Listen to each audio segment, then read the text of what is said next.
Imagine this, August 1990, in Augusta, Georgia. You're talking about that thick, oppressive heat that makes your t-shirt feel like a second skin with a grudge. The sun is melting over the Savannah River, painting the sky in shades of peach and violet that the locals claim is divine intervention. Two 15-year-old twins, Nicole and Stephanie Johnson, are finishing their shift at Morrison's, the family diner on Broad Street. They're captured laughing, their ponytails swinging in perfect time, with denim jackets tied at their waists and sneakers scuffing the pavement. A security camera freezes them in time as they exit through the glass door at 7 minutes past 8 p.m. A grainy image, destined to become the city's ghost for decades. Their pockets are full of tips, their minds full of dreams about new clothes for their sophomore year at Glen Hills High. The journey home should take 18 minutes, max. A straight shot down Broad, a turn past the Rexall, a left onto Hickman, and then 6 blocks to the familiar brick house where their mother, Sarah, is waiting with fresh peach cobbler and an endless list of questions. But somewhere along that 1.2-mile path, between the diner's warm neon sign and their own flickering porch light, Nicole and Stephanie simply ceased to be. No witnesses heard a thing, no tires screeched, nothing. The only clue was a dark sedan, idling at the corner of Broad and Hickman, around 8:15 its make, and model a mystery, like a phantom on 4 wheels. By 9:30, Sarah's maternal instinct was screaming. By 10 o'clock, she'd driven their route twice, her headlights cutting through the muggy air. By 11 o'clock, her voice was raw from shouting their names into the night, and she was on the line with the Richmond County Sheriff's Department, pleading with them to understand what a mother's heart already knew for certain. Her girls were gone. Hey, if this kind of story is your thing, drop a 1 in the comments below. Let's dive in. Nicole and Stephanie were more than just twins. They were reflections of each other with entirely different spirits. Nicole, the elder, by a mere 4 minutes, possessed a quiet self-assurance, the type that had teachers remarking, "That one is destined for great things." She had her sights set on pre-law at Spelman and was already rehearsing her closing statements in front of the bathroom mirror. Stephanie, she was a pure spark of energy. Extroverted and artistic, she filled her notebooks with sketches of rescue animals, determined to become a veterinarian. There were no secret boyfriends, no hidden turmoil, no signs of wanting to run away. They even shared a diary, and its final entry, dated August 13th, read, "Just 1 more year until we can get our licenses. Freedom is so close." Reading that diary now will absolutely shatter your heart. The moment Sarah called 911, the Augusta community roared to life. In small southern towns, a missing child is a call to arms. Before midnight, neighbors were already organizing search parties, their flashlight beams cutting through the darkness like frantic fireflies. The fellowship hall at First Baptist on Walton Way was transformed into a command post. As dawn broke, a crowd of 300 volunteers was scouring every ditch, vacant lot, and riverbank. Deputies were back at Morrison's, questioning every employee. The manager verified their clock-out time of 7 minutes past 8. A regular customer recalled Nicole bringing his bill with a weary but sweet smile. The cook mentioned that Stephanie had grabbed some leftover cornbread for their younger brother, Michael. Every single detail pointed to a perfectly ordinary Tuesday right up until the moment it wasn't. And that dark sedan, it produced 3 witnesses, each with a conflicting account. An elderly woman walking her terrier was certain it was a Chevy, probably black. A teenager on his front porch swore it was a Ford with tinted windows, no question. The local pharmacist thought it was burgundy. The only points of agreement were the time 8:15 and the unsettling feeling it gave them. The engine was running, and it was just waiting. The police tracked down every dark sedan registered across 3 counties, 473 vehicles in total. They knocked on doors until their knuckles were raw. They found absolutely nothing. By the 3rd day, the FBI had arrived. They meticulously went through the twins' bedroom, finding Janet Jackson posters, neatly stacked homework, and that poignant diary. There was nothing out of place. Scent dogs followed the girls' trail to the curb on Hickman, and then abruptly lost it. The interpretation was chilling. The girls had been forced into a vehicle. A collective wave of dread washed over Augusta. Let me know which state you're tuning in from. I see you all down in the chat. The weeks bled into months. There was no ransom demand. No bodies were found. Nothing made any sense. The twins were inseparable, cherished by their family, and completely grounded. Why would they be targeted? The volunteer search parties began to dwindle, but not Sarah. She converted her dining room into a command center, covered in maps and flyers, with a second phone line installed. She paid for posters out of her own pocket, plastering them all over Georgia, into South Carolina, and anywhere else she could reach. The twins' bedroom became a sacred space. The beds remained unmade, their textbooks left open, yet meticulously kept free of dust. She laundered their sheets every single week, as if she expected them to walk through the door at any moment. Michael, who was just 13 when his sisters disappeared, had to watch his mother age a decade in the span of a single year. Her hair turned grey almost instantly. She was a dedicated nurse at University Hospital, but advocating for her daughters became her all-consuming mission. She traveled to Atlanta to testify for the creation of faster protocols for missing children. She established a support group at First Baptist. She survived on a maximum of 4 hours of sleep a night. And Michael? He was filled with rage, utterly lost, and quietly terrified that the weight of it all would finally shatter his mom. Detective William Anderson, a lanky, chain-smoking veteran with 22 years on the force, became consumed by this case. The walls of his office were a collage of maps. Red pins marked their last known location, blue pins traced their route home, and yellow pins indicated searched areas. The map had become a labyrinth that led nowhere. 3 persons of interest emerged early on. First, Thomas Mitchell, age 41, a driver for a medical supply company. He owned a dark blue Chevy Caprice.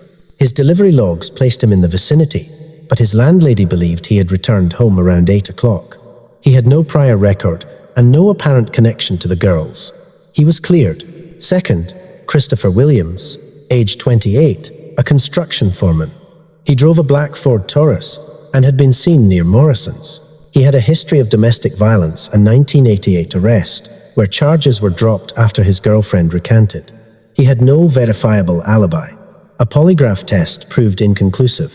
A search of his vehicle turned up nothing. Yet, Williams' gut instinct was screaming that this guy was suspicious. And third, Anthony Rodriguez, age 35, a photographer. He drove a burgundy Oldsmobile and had recently taken the twins' school portraits.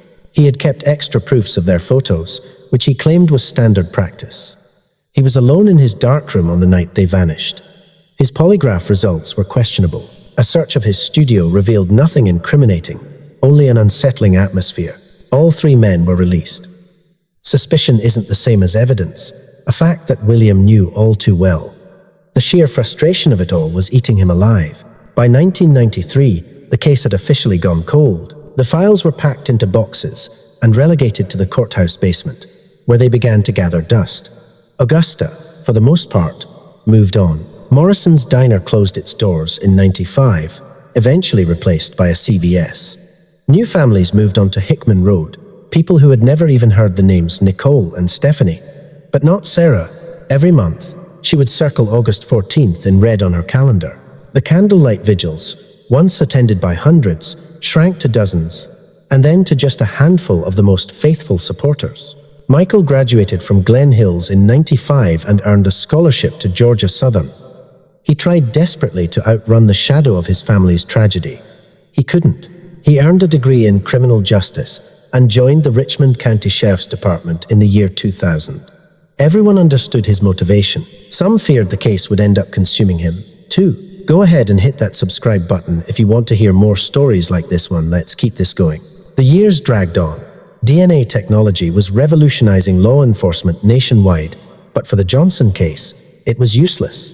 There was no crime scene, no bodies, and no biological evidence. There was simply nothing to test. In 2000, computer models generated probabilities, stranger abduction, an accident, a runaway situation.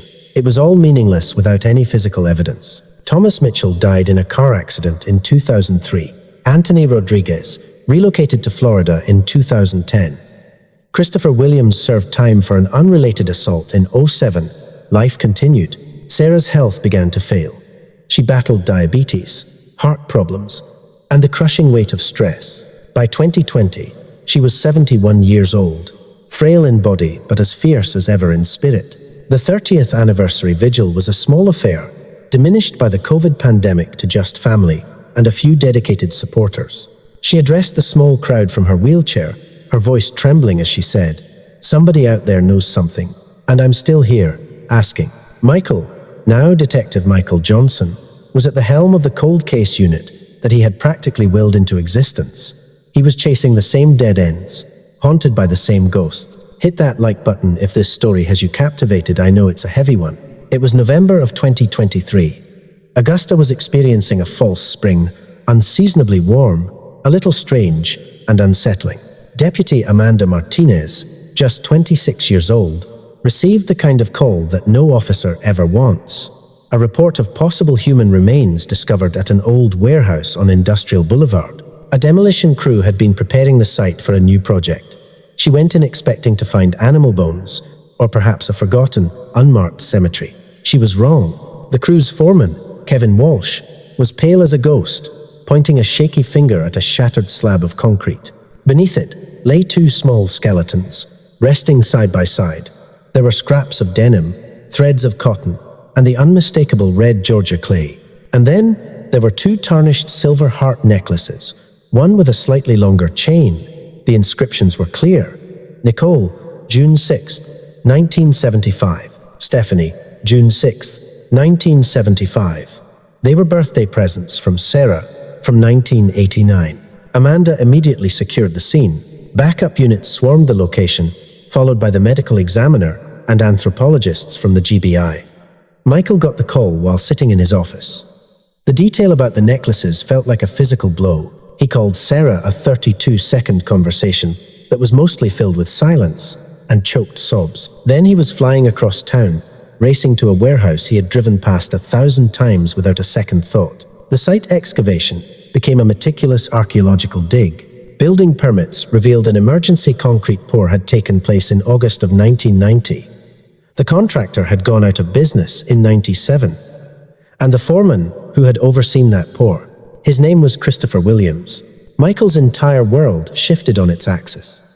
It was the same Christopher Williams from 1990, the same man with no alibi and a volatile temper. DNA analysis soon confirmed the identities. Nicole and Stephanie. The cause of death was determined to be blunt force trauma, with single strikes to the back of each of their skulls. Fabric fragments were a match for their diner uniforms. Soil samples were a jackpot. The chemistry of the concrete was a perfect match for the 1990 pour. Pollen analysis screamed mid-August. An industrial adhesive, a brand that had been discontinued in 95, was found, which had been purchased in bulk by Williams's construction company. Let me know in the comments what case you'd like me to cover next. Let's keep this momentum going. The investigation accelerated to light speed. Christopher, now 61 years old, was living in a Southside apartment and working a part-time maintenance job. Surveillance teams locked down his daily routine. And then, the final piece fell into place. His ex-wife, Rebecca, who had since remarried and was now Rebecca Thompson, called the tip line. She was 58, her hands trembling, and she was carrying a burden of guilt that had haunted her for 33 years. She recounted the night of August 14th, 1990. Christopher had returned home close to midnight, his clothes and body covered in red clay and concrete dust. There were deep scratches on his arms, the kind that looked like they were made by fingernails. He claimed it was an emergency job. In the days that followed, he was consumed by paranoia. He became obsessed with the news coverage. He forbade her from speaking to the police. He even dragged her along to one of the vigils not to mourn, but to listen. Rebecca's testimony, combined with the forensic evidence, created an ironclad case. Christopher had the access, the equipment, and the opportunity. The motive remains unknown. Perhaps the twins had rejected his advances at the diner. Perhaps it was simply a crime of opportunity. In the end, it didn't matter. He had followed them in his Taurus, abducted them, and taken them to that warehouse. He had ended their lives and then buried them under a layer of fresh concrete the very next day, a pour that he personally supervised. The arrest warrant was issued on November 18th, 2023. A SWAT team descended on his apartment in the pre-dawn hours. Michael watched on the monitors as the man who had murdered his sisters was placed in handcuffs, clad only in a bathrobe. The charges were read aloud. 2 counts of first-degree murder. The city of Augusta was in an uproar. The story dominated headlines. Neighbors were in a state of shock. Christopher was the man who fixed their leaky faucets and helped carry their groceries. He was the classic predator, hiding in plain sight. A search of a storage unit, rented under a false name, revealed a collection of newspaper clippings, every article about the case, preserved in plastic sleeves and arranged in chronological order. His work journal from that time was found, but the page for August 14th was missing. Faint impressions left on the next page told the story. Warehouse, emergency poor, no one will ever know. The trial began on March 4th, 2024. Sarah, now 74, was wheeled into the courtroom each day, wearing the same navy blue dress she had worn for the twins' 15th birthday party. District Attorney Patricia Brooks methodically laid out the evidence, the crime scene photos, the skeletal remains, the necklaces, the adhesive invoices, Rebecca's powerful testimony, and the original detective, William Anderson, now 78, and walking with a cane, his voice cracking as he testified, "My gut instinct was never enough. We needed this science." The defense attempted to use the long gap in time to their advantage, attacking Rebecca's credibility and motive.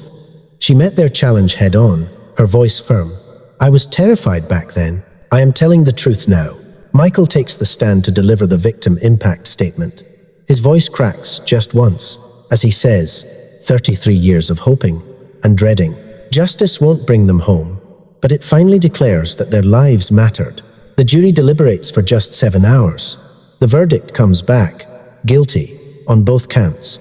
The judge hands down consecutive life sentences, with no chance of parole, telling him, "You stole their futures, you stole this community's trust, you stole everything.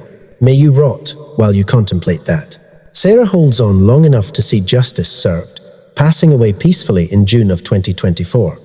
Michael finds her, a photograph of the twins resting on her lap. Her funeral fills the church to overflowing, and the support group she founded continues its work.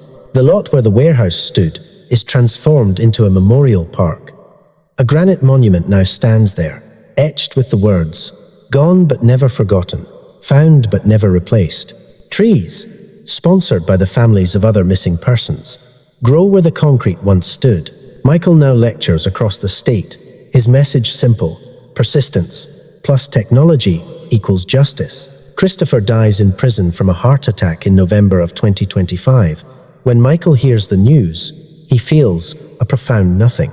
Let me know in the comments below, do you believe justice was truly served in the end? The sun still paints the Augusta sky in shades of peach and violet at dusk.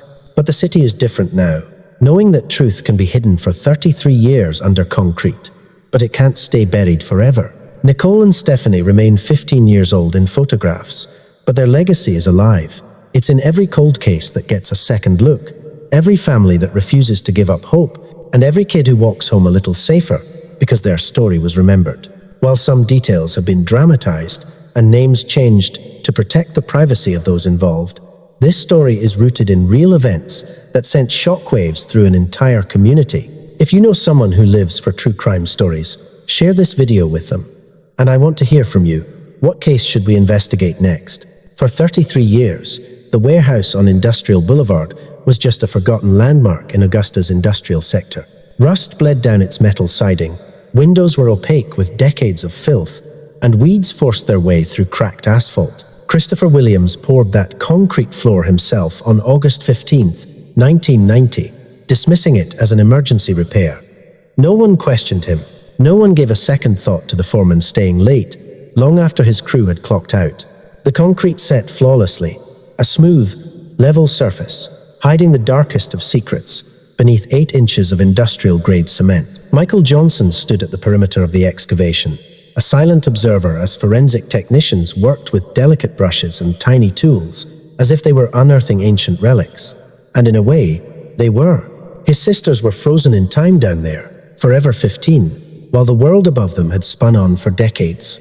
The silver necklaces, catching the afternoon sun as they were gently bagged and tagged, were the final, gut-wrenching detail. Sarah had saved for months to buy those for the twins' birthday. Now, they were just evidence. The investigative team moved with methodical precision, documenting every fragment, every thread, every particle of soil. The skeletal remains looked so small, so fragile, Michael had to force himself to remember that these bones once gave his sisters life, let them dance around their bedroom to Janet Jackson, and carry them across the finish line at Glen Hill's track meets. The medical examiner, Dr. Patricia Chen, handled the remains with a gentleness that brought a lump to Michael's throat. She treated them as if they still mattered, as if Nicole and Stephanie still deserved every ounce of dignity.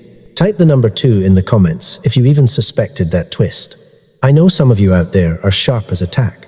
The Georgia Bureau of Investigation brought in ground-penetrating radar to scan the rest of the warehouse floor. The horrifying question hung in the air. What if there were others? What if Christopher Williams had done this before? The thought turned everyone's stomach, but they had to know. For 3 agonizing days, they scanned every square inch of that concrete. It was clean.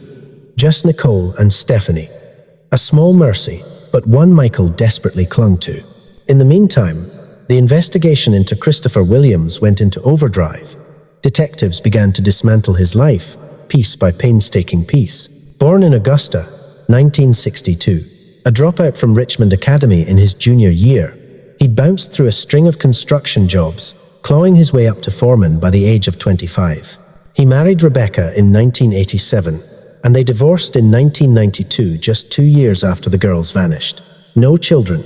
A pattern of violence was there, hidden in plain sight, missed or ignored by everyone. A paper trail of payments under the name C. Wilson led them to his storage unit, a name just close enough for him to remember, but different enough to conceal his tracks. Inside that 10 by 10 metal box, they found a chilling shrine to his obsession. Every single newspaper article about the disappearance, laminated and meticulously organized by date. Photos he'd taken at the search parties he had been there, hiding in the crowd, watching. A worn copy of the missing persons poster, its edges frayed from years of handling, and there it was, the work journal with the single missing page, the one that would have covered August 14th through 15th, 1990. Rebecca Thompson, once known as Rebecca Williams, came forward with more than just the story of that single night. She brought proof, literal receipts. Christopher had purchased an unusual amount of industrial adhesive on August 13th. He'd rented a pressure washer on August 16th and returned it suspiciously spotless. He'd thrown out his work boots that same week, claiming they were ruined on the job. She had saved every scrap of it in a box in her attic, a part of her subconscious knowing, yet not wanting to know, preserving evidence of a truth she couldn't bring herself to face.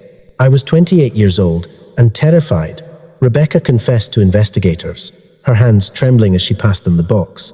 He had a violent temper. He'd hit me twice before and swore he'd end my life if I ever spoke a word about his business. After that night, when I saw the scratches on him and the clay on his clothes, I knew something was deeply wrong. But those poor girls, I should have said something. I've carried this guilt for 33 years. I need to know what you think in the comments. Was Rebecca an accomplice or another one of his victims? The prosecution painted her as a victim, but the court of public opinion was fiercely divided. Once they knew what to look for, the forensic evidence became a tidal wave. The concrete used to entomb the bodies was a perfect chemical match to a batch delivered to Williams Construction on August 14th, 1990. The delivery driver, now 78 and in a nursing home, remembered the day vividly because Williams had insisted on paying cash, a highly unusual move for a company order. The adhesive on the fabric fragments matched the brand Christopher had bought.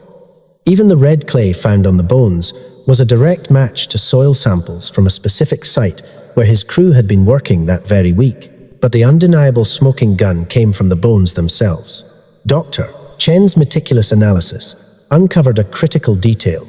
The specific pattern of the skull fractures was indicative of a left-handed attacker.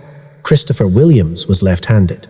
The angle, the sheer force, the precise point of impact, it all painted a horrifying picture of someone who knew exactly what they were doing. Someone who had killed with cold, brutal efficiency. There were no hesitation marks, no fumbled attempts. Just 2 strikes, 2 lives ended, and it was done. The arrest happened at 5:47 a.m. on November 18th, 2023. Christopher was just making coffee in his drab apartment kitchen when the SWAT team breached the door. He showed no resistance, not even a flicker of surprise. He simply set down his coffee mug and held out his wrists. From a command vehicle parked down the street, Michael watched it all unfold, feeling a storm of everything and nothing all at once. This was the man who had stolen 33 years from his family, this ordinary-looking old man in a bathrobe and slippers. Back at the station, Christopher was a stone wall, initially refusing to even confirm his own name. But after 16 hours of relentless interrogation, something inside him finally began to crack. Maybe it was the stark photographs of the bones. Maybe it was the knowledge that the concrete had finally betrayed his secret. Or maybe, after all this time, he was just tired of carrying the weight of it. He never gave a full confession, not in the traditional sense, but he said more than enough. "You ever have someone look at you like you don't even exist?" he asked Detective Anderson, his voice flat. "Like you're just a piece of the scenery? Those girls, they were in Morrison's all the time. They never once saw me. I'd hold the door open for them, and they'd just walk right past without a word. I'd say hello, and they'd look straight through me. Pretty girls like that. They think the whole world belongs to them, and that was it." That was his entire motive. Two teenage girls, who probably didn't even register a 28-year-old construction worker, had paid with their lives for the simple crime of being absorbed in their own worlds. The absolute banality of evil, laid bare right there in Interrogation Room 3. Let me know in the comments if that motive makes your stomach turn, because it absolutely should. It damn well should. The trial was scheduled for March of 2024, and the city of Augusta began to draw lines in the sand. Some people suddenly remembered Christopher as a helpful, quiet guy who'd fix your fence for a six-pack. Others just as suddenly recalled a creepy vibe, unsettling looks, and comments that always seemed off. Memory is a funny thing. It has a way of reshaping itself to fit the facts we learn later on. Michael poured every ounce of his energy into preparing for the trial. As both a detective and the brother of the victims, he had to walk a razor's edge between the personal and the professional. The district attorney, Patricia Brooks, was a bulldog in a pantsuit, absolutely determined to see justice done, no matter how many years had passed. She constructed her case meticulously, brick by brick. The forensics, the timeline, Rebecca's powerful testimony, the evidence from the storage unit, and Christopher's own damning words. The defense attorney, Marcus Chen, threw everything he had at the wall, hoping something would stick. The evidence was only circumstantial. Too much time had gone by. Rebecca was just a bitter ex-wife. The forensic science could be flawed. Christopher was just an eccentric who collected newspaper clippings. But every single argument crumbled and fell away against the sheer mountain of evidence. Sarah Johnson, now 74 years old and battling more health problems than you could count, was there every single day of the trial. She wore the same navy blue dress she had worn to the twins' last birthday party before they went missing. She sat in the front row, her gaze fixed on Christopher Williams, the man who had walked free while her babies lay in the cold ground. She never uttered a word to him, but her presence was a physical force that filled the entire courtroom. Over the course of 2 weeks, the prosecution laid out its devastating case. They showed photos of the girls alive, their faces bright with laughter at their 15th birthday party. Then, photos of the bones, unearthed from the dirt. The necklaces, tarnished by time but with their names still legible. Rebecca took the stand, weeping as she recounted the events of that night. The contents of the storage unit were displayed on tables, a tragic museum of a madman's obsession. And finally, Christopher's work records, proving he had supervised the pouring of that exact section of the warehouse floor. If you're feeling the weight of this story, please hit that like button. I know it's heavy, but it's so important that these stories are told. The moment Michael took the stand to give his victim impact statement, the courtroom fell into a deep, profound silence. He spoke of growing up in a house haunted by ghosts, of watching his mother age decades in just a few months, of his decision to join the police force to find answers that took 33 long years to surface. He talked about Nicole, who dreamed of becoming a lawyer, and Stephanie, who wanted to save animals' futures that were snuffed out in a few brutal seconds of violence. "Christopher Williams didn't just murder my sisters," Michael said, his voice unwavering even as his hands trembled. "He murdered the women they were meant to become. He murdered the families they would have raised. He murdered all the lives they would have touched. He murdered my mother slowly, over 33 years of agonizing uncertainty. He stole every single thing from us. And for what? Because 2 teenage girls didn't pay attention to him? That isn't a reason. That is the most pathetic excuse for a man I have ever seen."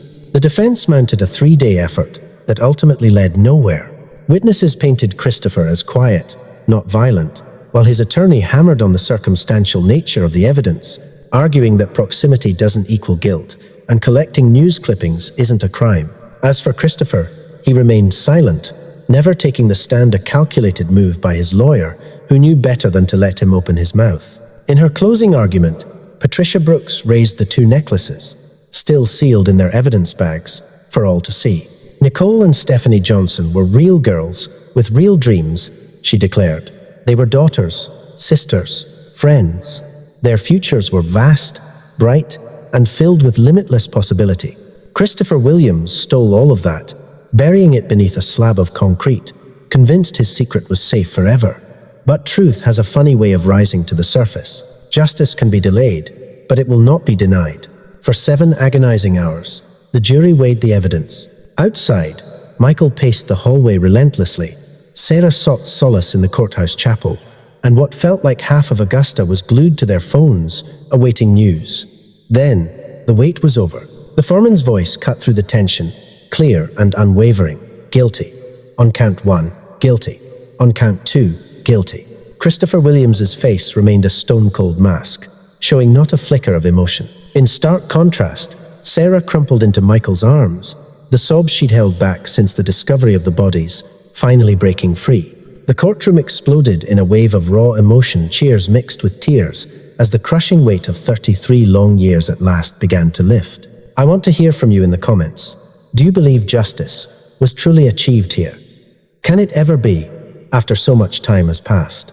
2 weeks later, at sentencing, Judge Harrison, a man whose legal career began before the girls were even born, delivered his verdict with chilling clarity.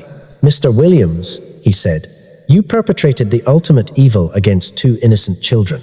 You extinguished their lives, shattered their family, and left a scar on this entire community. You have demonstrated zero remorse and taken zero responsibility. Therefore, the only fitting sentence is life without parole, served consecutively for each count. You will draw your last breath in a prison cell, and even that is a greater mercy than you ever showed Nicole and Stephanie Johnson. Sarah held on for just 2 more months after the sentencing. Michael discovered her one Sunday morning in June, seated in her favorite chair, with the twins' photo album resting in her lap. For the first time in 33 years, her face was peaceful. The doctor explained that her heart had simply given out, as if she had willed herself to stay alive just long enough to see justice served, and could then finally find her rest. Her funeral saw First Baptist Church filled beyond capacity. It seemed the entire city came to pay their respects, those who had joined the searches back in 1990, those who only knew the story from the news, and all who recognized that Sarah Johnson embodied both a parent's deepest fear and their greatest strength. Michael delivered the eulogy, speaking of a woman who refused to surrender, who channeled her grief into a relentless quest for action, ensuring her daughters would never, ever be forgotten. Within 6 short months, the site of the warehouse was transformed into a memorial park. The city expedited the project, almost as if trying to atone for the 3 decades the girls lay hidden beneath the earth. A granite monument was erected, their smiling faces etched into the stone forever 15. Beneath their images were the words, "Gone but never forgotten, found but never replaced, justice delayed but not denied." The park evolved into a sanctuary for families of the missing. It became a place for support groups to convene, for vigils to be held, and for hope to be rekindled. Sarah's own support group carried on, now guided by other mothers who intimately knew that unique kind of torment. They planted 2 oak trees, one for each sister, destined to grow tall and strong, a living tribute to the future Nicole and Stephanie were denied. Michael poured himself into cold cases, fueled by the certainty that countless other families were still waiting for their own answers. He molded himself into the detective he had desperately needed back in 1990, relentless, always checking DNA databases and treating every single missing person as if they were his own. He became exceptionally good at it, frighteningly so, solving 3 more cold cases in his first 2 years at the helm of the unit. Christopher Williams survived exactly 2 years behind bars. On November 14th, 2025, a single day shy of the 35th anniversary of the murders, he suffered a massive heart attack in his cell. Guards discovered him during the morning count, his life already over. When Michael received the call at his desk, He simply hung up the phone and felt a void. Not satisfaction, not closure, just an empty space where decades of anger had once resided. Whispers around town called it karma. Others argued it was too quick an end, that he deserved to suffer for much longer. Amidst the chatter, Rebecca Thompson mailed Michael a letter, pouring out her remorse for everything, for her silence, for her fear. Michael's reply was one of grace, assuring her that survival doesn't make a victim an accomplice, that she spoke up when it counted most, and that her belated courage was the very key that brought the girls home. If you want to see more deep dives into cases like this, make sure you smash that subscribe button, because these are the stories that must be told. This case fundamentally changed how Augusta responds to missing persons reports. It led to new protocols, swifter FBI involvement, and seamless coordination between agencies. The Johnson Act was passed by the Georgia legislature, mandating that law enforcement treat missing teen cases with urgency from hour one. No more waiting periods, no more dismissive assumptions about runaways. It was a cause Sarah had championed before her passing, and its success would have filled her with pride. Each year, on August 14th, the anniversary of their disappearance, a crowd still gathers at the Memorial Park. Candles are lit not only for Nicole and Stephanie, but for all the missing who are still out there. Michael is always there to speak, sharing the same profound truth every time. Justice doesn't heal the pain, but it is vital. Remembering is vital, and never, ever giving up is vital. At the former location of Morrison's Diner, now a CVS, a small plaque is affixed near the entrance. It reads, "In memory of Nicole and Stephanie Johnson, who worked here and were loved." It's an understated tribute, easily overlooked if you aren't searching for it, but the locals all know it's there. On certain days, especially the anniversary, you'll find fresh flowers placed just beneath it. The complete case files, filling 47 boxes, now reside in the Richmond County Sheriff's Archives. They have become required reading for every detective in the cold case unit, a masterclass in what was overlooked, what was discovered, and what ultimately turned the tide. The file is now a crucial teaching tool, a testament to how persistence and new technology can solve cases long deemed impossible. Let me know in the comments what case you think we should investigate next. I make sure to read every single suggestion. Dr. Patricia Chen, the medical examiner who treated the girls' remains with such profound respect, continues to speak about the case at forensic conferences. She educates her peers on the art of reading bones, on identifying the signatures of trauma, and on the vital importance of treating remains as the people they once were. A photograph of the Memorial Park sits in her office, a constant reminder of the reason her work is so critical. In 2026, the apartment building where Christopher Williams once lived was torn down. After the truth was revealed, no one was willing to call it home. Today, the lot is vacant, overgrown with wild grass, as if the very earth is trying to scrub his existence from memory. It's said that people still drive by and spit from their car windows, perhaps not a charitable act, but a deeply understandable one. Rebecca Thompson relocated to North Carolina, took on a new name, and began a new life. She now dedicates her time to a domestic violence shelter, helping other women escape the kind of danger she once knew. Though she never remarried, and perhaps never truly forgave herself, she discovered a path to give her remaining years purpose. In the end, that is the most any of us can hope for. The twins' diary, the same one that shattered hearts in the courtroom, remains in Sarah's old house, where Michael continues to live. He rarely finds the strength to open it, but on occasion, on their birthday or the anniversary, he will. He reads about their dreams, their inside jokes, their perfectly normal teenage gripes about homework. The pain is immense, but it's also a tangible confirmation that they were real, that they lived, that they mattered. In August of 2027, nearing the 37th anniversary, the city of Augusta revealed plans for a true crime museum focused on solved cold cases. The Johnson case is slated to be the central exhibit, not to sensationalize the crime, but to stand as a beacon of hope that justice, even after decades, is achievable.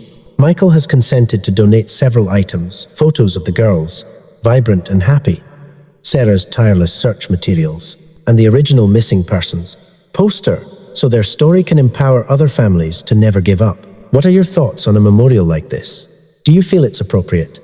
The comments are open. Let's have a conversation. The forensic science that cracked this case has since leaped even further forward. DNA phenotyping, genetic genealogy, Isotope analysis techniques that would have sounded like science fiction in 1990 are now standard procedure. With each passing year, more cold cases are solved. More families receive the answers they've waited for. The Johnson case was proof that time doesn't destroy the truth, it only buries it. But with relentless digging, advancing science, and unwavering dedication, it can always be brought into the light. Today, students at Glen Hills High learn the story of Nicole and Stephanie in their Georgia history class. They are taught not merely as victims, but as the vibrant individuals they were, full of plans, dreams, private jokes, and favorite songs. Their teacher, a Mrs. Patterson, was one of their classmates back in 1990. She ensures that every new generation of students sees that Nicole and Stephanie were exactly like them teenagers who believed they had an eternity ahead of them. Through Augusta, the Savannah River continues its journey, and the sun still paints the evening sky in shades of peach and violet. Morrison's is a distant memory, replaced by new establishments. Life, as it always does, moved forward, yet the city is forever changed, now carrying the weight of this memory, the hard-earned knowledge that evil can lurk in plain sight, that terrible secrets can be kept by a neighbor, and that justice, though it may take 33 years, will eventually find its way home. Michael finally retired in 2028, the long years on the force having taken their toll on his body. But he didn't stop working. He now consults on cold cases, lectures at the police academy, and continues his fight for families desperate for answers. He never married or had children of his own, often saying the job was his life and the cold case families were his calling. On his desk, photos of Nicole and Stephanie sit right beside a picture of Sarah, his family, frozen in a moment in time, but never, ever forgotten. The name Christopher Williams is now featured in criminal justice textbooks, serving as a case study on how predators can blend into a community, how crucial evidence can endure for decades, and how a single person's choice to speak out can alter the course of history. Rebecca Thompson's testimony is now regarded as a landmark moment in modern cold case history, a powerful testament to the fact that it is never too late to do what is right. That final, confirmed sighting of the girls, the security footage from Morrison's, time-stamped at 7 minutes past 8 p.m., has been digitally enhanced using modern technology. The image is clearer now.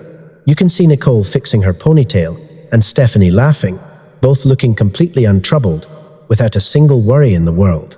At the new True Crime Museum, that footage plays on a continuous loop, a silent, chilling reminder of just how fast a life can be irrevocably changed. Be sure to hit that subscribe button and ring the notification bell.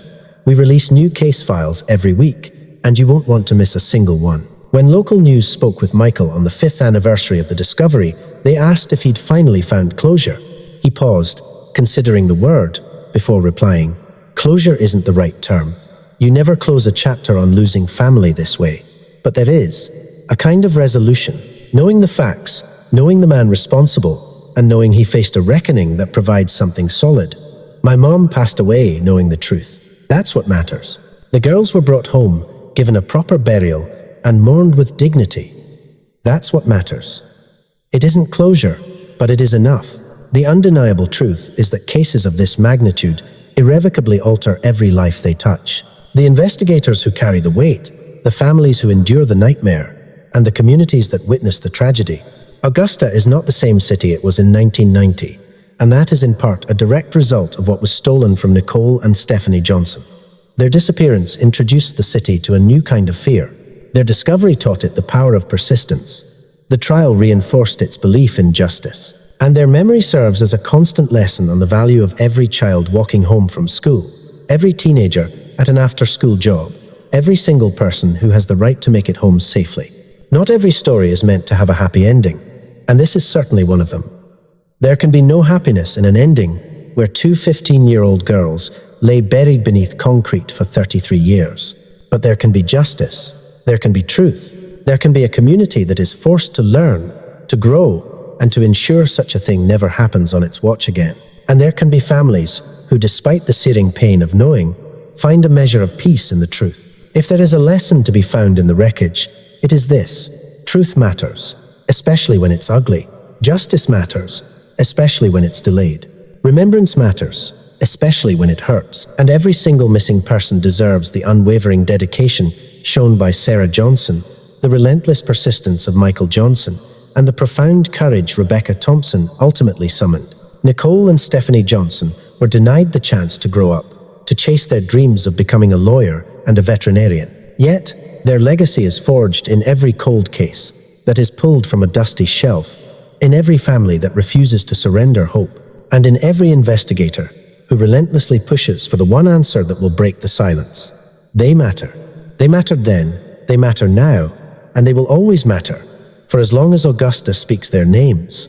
Let us know in the comments if this story resonated with you, because a story like this should stir something in all of us. Today, the Warehouse District has been reborn, transformed into a trendy neighborhood of lofts, art studios, and coffee shops. A new generation walks these streets, unaware of the darkness that once settled beneath the freshly poured concrete, of the secrets that were kept for 33 long years. But the locals have not forgotten. They remember. And they ensure their children know the story, not to instill fear, but to foster wisdom, to teach them that awareness is not paranoia, that trusting your intuition is not foolish, and that speaking out when something feels wrong is not just a choice, but a responsibility. Each year, criminal justice students from across the state make a pilgrimage to the Memorial Park as a part of their curriculum. They dissect the case, studying the investigation's missteps and its eventual triumphs. They learn that cold cases are not merely forgotten files in a box. They are people waiting to be found, families waiting for answers, and communities waiting for the scales of justice to balance. The Johnson case becomes a cornerstone of their education, a source of their motivation, and a deep-seated understanding that this work is not just about the law, it is about our shared humanity. The GPS coordinates marking the girl's grave, 33.473, 5 degrees north, 82.0105 degrees west, have become an unlikely destination for those fascinated by true crime. They visit, they capture images, they leave flowers. Michael grapples with this phenomenon. One part of him resents the ghoulish tourism, yet another part understands that by keeping the story alive, these strangers are also keeping the memory of his sisters alive. As long as they are remembered, Nicole and Stephanie did not vanish in vain. Please share this story with someone who needs to understand its lessons, because sometimes these harrowing accounts are what prevent the next tragedy. The ripple effects of this case continue to expand. A young girl in Texas, after seeing the news coverage, finally found the courage to tell someone about her unsettling neighbor. A woman in Florida recognized the dangerous patterns in her ex-husband's behavior and alerted the authorities. A cold case detective in Oregon applied the same concrete analysis technique and brought resolution to a 20-year-old murder. The tragedy of Nicole and Stephanie became a catalyst for salvation, their deaths preventing others from suffering the same fate. This is the brutal arithmetic of true crime. Sometimes, unthinkable loss is what teaches us how to prevent more loss. It is not fair, it is not just, but it is a stark reality. Sarah Johnson understood this, which fueled her fierce campaign for reforms in how missing persons cases are handled. She could not save her own daughters, but she may very well have saved someone else's. The relatives of Christopher Williams all quietly departed from Augusta. They changed their names, seeking a new beginning. While they bore no responsibility for his monstrous acts, the shadow of his guilt clung to them. This is another form of casualty in these crimes, the innocent individuals linked to the guilty, forever marked by a shame that is not their own. The concrete company that supplied the very material used to entomb the girls eventually went out of business, a victim of market forces and the simple passage of time, unrelated to the case, but the community remembers. They remember every business, every name, every single detail woven into the fabric of the tragedy. Augusta possesses a long and unwavering memory when it comes to its lost children. As we conclude this account, this is the truth I want you to carry with you. Evil can exist in the most ordinary of places. It can be your neighbor, your colleague, the quiet man who never seems to cause any trouble. Always trust your instincts. If a situation feels wrong, it almost certainly is. Find your voice, even when you feel afraid. Watch over one another, and never, ever give up on those who are missing. Nicole and Stephanie Johnson were owed so much more than the fate they received.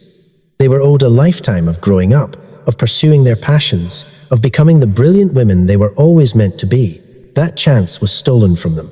But their story, their profound tragedy, has gone on to save lives, solve other cases, change laws, and impart critical lessons. That is their legacy now. It is what we can offer their memory, since we failed to give them justice for 33 years. So the next time you find yourself walking home alone, remain vigilant. The next time someone makes you feel uneasy, listen to that feeling. The next time you witness something that isn't right, speak up. And the next time you hear of a missing person, remember that they are loved, that someone is searching for them, and that someone will never stop hoping for their return. That concludes today's case. I know it was a heavy one, but these stories demand to be told. These victims deserve to be remembered, and these lessons must be learned.